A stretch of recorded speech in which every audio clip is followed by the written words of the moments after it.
All right, welcome back.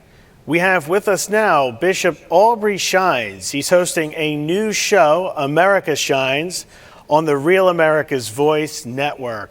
He's going to take his audience through cultural and political topics of the day. We're going to see the teaser right now for the show.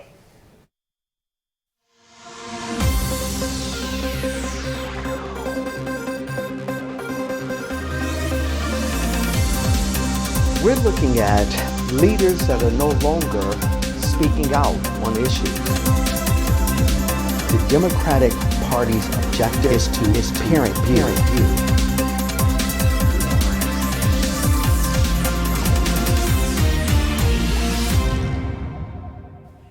Good to be with you. So looking forward to everything that is going to happen in just about a week and a half from now. And I believe the audience is going to really understand the real history, how it relates culturally, as it relates to the fundamental elements of our society. And I think for those reasons alone, it's going to resonate. We already see, obviously, a real move in this nation for individuals to understand his or her history. Unfortunately, what we're looking at is various institutions, unfortunately, that are trying to kind of wash over the foundation of this nation.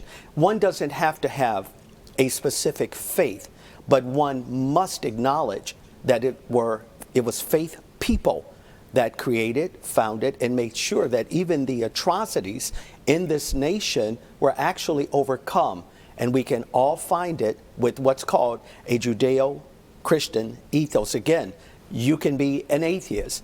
In this nation, as great as this nation is, what you cannot, under any circumstance, deny is that this is the only nation on this planet that allows that type of pluralism, but at the same time, cannot deny the fact that because of these principles merging together, that we've seen the success that we have. We're going to address topics of that magnitude.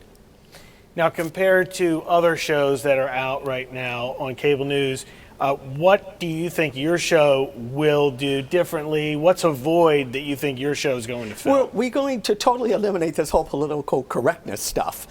That's out of the window because it doesn't work. You cannot silence people with a belief and then assume at some point there's not going to be what we call a real spirit of anarchism. So our show is we're going to deal with issues, topics that address everyday Americans, as well as our friends that are across this globe. We're going to address those issues simply because if we don't address them, what we're doing, we're creating a vacuum, and we are allowing other voices to dictate to us as Americans how we should think, how we should feel. And so we're going to kind of cross that cultural line. We're going to cross it politically, ideologically. It's going to make sense. We're going to shine a light on those topics. I couldn't help but to inject the pun there, but we're going to shine the light upon those topics, and we're going to see it resonate as we have been in these last several years. Now, when it comes to racial equality, race relations in the United States, it's been in the headlines a lot after the death of George Floyd last year. You've been outspoken about issues related to that.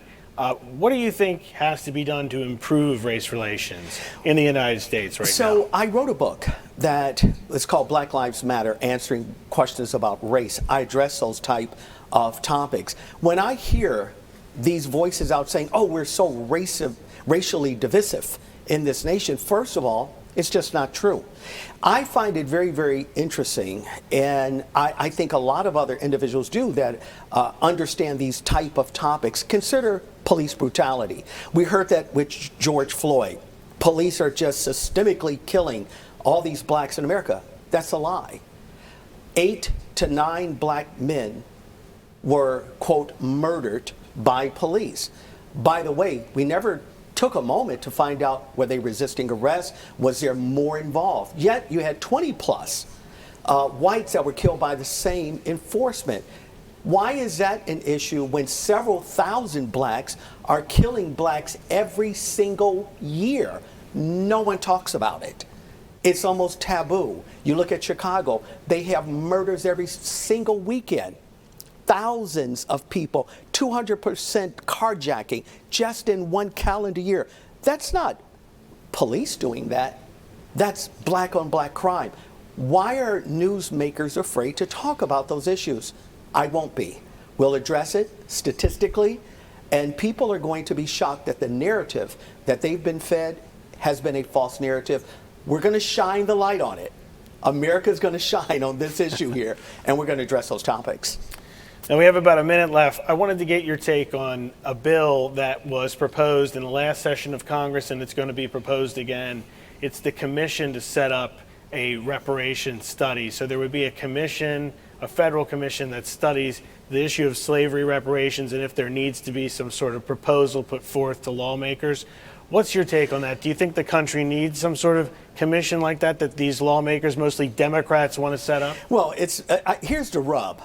The Democrats want to set it up. How about we start here? If we're going to talk honestly, intellectually about racism and talk about reparations, shouldn't we go to the individuals that created it in the first place? Was it not the Democratic Party that gave the United States of America slavery? Was it not the Democratic Party that forbade black people from being a part of the 13th, 14th, 15th Amendments? Was it not the Democratic Party that created Jim Crow laws, KKK?